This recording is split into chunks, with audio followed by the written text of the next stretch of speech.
Good morning everyone, welcome to Hiya's world. আশা করি সবাই ভালো আছেন, সুস্থ আছেন।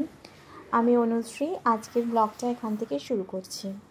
বেশ কয়েকদিন ব্লগ দিতে পারিনি কারণ আমার গলব্লাডার অপারেশন ছিল। অপারেশনের পরে আজকে আমি আবার ফার্স্ট ব্লগটা শুরু করছি, ডেলি ব্লগ। ঘুম থেকে উঠে গেছি, 7টা বাজে এখন। হিয়াকে স্কুলে পাঠাতে হবে, তাই জন্য সব কিছু রেডি করছি।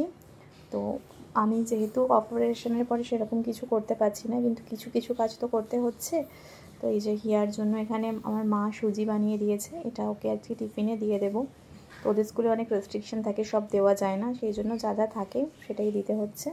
তো সুজি দিয়েছি আর ফলের মধ্যে শসা কেটে দিয়েছি, কারণ এক সপ্তাহ বাড়িতে ছিলাম না।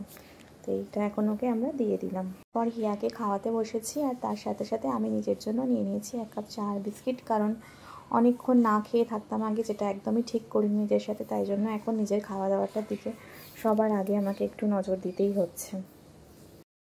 তো এখানে হিয়া রেডি হয়ে গেছে, ওকে ওর বাবা জুতোগুলো পরিয়ে দিচ্ছে, কারণ আগে আমি স্কুলে নিয়ে যেতাম, এখন নিয়ে যেতে পারছি না। হিয়াটাকে ওর বাবাই দিয়ে আসছে স্কুলে। তো হিয়া বেরিয়ে গেছে, ওইদিকে মাসি রান্না করছে, কারণ আমি নিজে রান্না করতে পারছি না বলেই মাসিকেই বলেছি রান্নাটা করে দিতে। আর এদিকে বাড়িতে দেখুন পুরো ছড়ানো ছেটানো রয়েছে। 1 সপ্তাহ হসপিটালে ছিলাম, তারপরে বাড়িতে ফেরা। বাড়ির অবস্থা কি হয়ে থাকে জানেনই আপনারা, যে 1 সপ্তাহ বাড়িতে না থাকলে কি অবস্থা। কিন্তু দুঃখের বিষয় হচ্ছে আমি কিচ্ছু করতে পারছি না, চতুর্দিক ছড়ানো ছেটানো, আমাকে বসে বসে শুয়ে শুয়েই কাটাতে হচ্ছে। আর মা একা একা যতটা পারছে সেটা চেষ্টা করে করছে, আস্তে আস্তে কাজগুলো হবে। তো এদিকে স্নান পুজো সব কিছু হয়ে গেছে। এখন রান্নাবান্না তো বললামই আপনাদেরকে হয়ে গেছে। হিয়াও স্কুল থেকে চলে এসছে, ও এখন এখানে কার্টুন দেখছে, খেলছে, যেটা ও করে থাকে আসার পর স্কুল থেকে। এই যে কী সব চলছে টিভিতে। আর ও এখানে ওর সাথে খেলনা টেলনা সাজিয়ে নিয়ে ছড়িয়ে ছিটিয়ে পুরো একেবারে বসে আছে।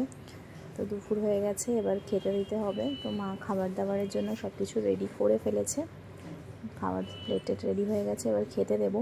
তো চলুন আজকে আপনাদেরকে দেখিয়ে দিই আজকে আমাদের বাড়িতে কি কি রান্না হয়েছে। এখানে রান্না হয়েছে দেখুন, আলু দিয়ে মাছের একটা কালিয়া মতো হয়েছে, পেঁপে আলু দিয়ে একটা তরকারি করা হয়েছে। আর আমি যেহেতু একদম হালকা খাচ্ছি আপনারা জানেনই, তাই জন্য মাছ দিয়ে পাতলা ঝোল মাছের আলু পটল দিয়ে, আর উচ্ছে ভাজা, আর এখানে রয়েছে ভাত। তো এই হচ্ছে আজকের টোটাল মেনু আমাদের। Good evening. তো এখন বাজে হচ্ছে 6টা মতো। তো এখন বানাবো হচ্ছে আজকে সন্ধ্যেবেলা টিফিন। তবে এটা বেশ কয়েকদিন আগেকার ভিডিও। আমি তোমাদেরকে বলেছিলাম আমি একটা এয়ার ফ্রায়ার কিনেছি, সেখানে কিছু বানিয়ে দেখানো হয়নি, তো সেটাই দেখাবো। চিকেনটা আমি ম্যারিনেট করে রেখে দিয়েছিলাম, এখানে আদা, কাঁচা লঙ্কা, রসুন আর গোলমরিচ সব কিছু দিয়ে ম্যারিনেট করে রাখা ছিল চিকেনটা। তো এই যে এয়ার ফ্রায়ারটা নিয়ে নিয়েছি। এয়ার ফ্রায়ারটা কেনা আমার এই জন্য যাতে তেল কম লাগে ভাজাভুজি খেতে, কারণ জানোই তো গলব্লাডার অপারেশনটা হয়েছে আমার। তো তেল যত কম খাওয়া যায় ততই সবার জন্য ভালো, সেই জন্যই এয়ার ফ্রায়ারটা আরও কেনা। তো এখানে আমি অয়েল ব্রাশ করে নিয়েছি, করে এই যে চিকেনের পিসগুলো দিয়ে দিয়েছি। আমি কিন্তু এগুলো কিছুই খাচ্ছি না, কারণ এখন আমার সব কিছু বারণ। কিন্তু বাড়িতে ছোটো বাচ্চা থাকলে তাদের তো খাওয়া বিকেলে কিছু ব্যবস্থা করে দিতে হয়, আর হিয়া সন্ধ্যেবেলা টিফিনটা লাগেও, সেই জন্যই এইটা করে দেওয়া। কিন্তু বাইরের খাবার বাইরের খাবার খেতে হবে না। তো এই যে পুরো একদম সেট করে বসিয়ে দিয়েছি।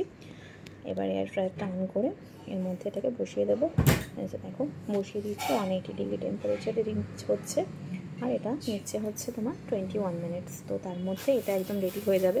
আর হিয়ারও ভালো লাগবে, কারণ অনেকদিন ধরেই ও একা একা রয়েছে, বাড়ির খাবার খাচ্ছে, বাইরের কিছু ওকে দেওয়াও হচ্ছে না, যেহেতু আমরাও খাচ্ছি না। আর যতটাই বাইরের খাবার না খাওয়া যায় ততই ভালো, তাই না? তো এইটা দেখো হয়ে এসেছে। তো আমি দেখাচ্ছি তোমাদেরকে নামিয়ে, এই জন্য নামিয়ে রেডি করে ফেলেছি এটা পকোড়া। তো আজকে ব্লগটা এখানে শেষ করছি। ভালো লাগলে লাইক কমেন্ট করে পেজটাকে ফলো করে দিও। Thank you.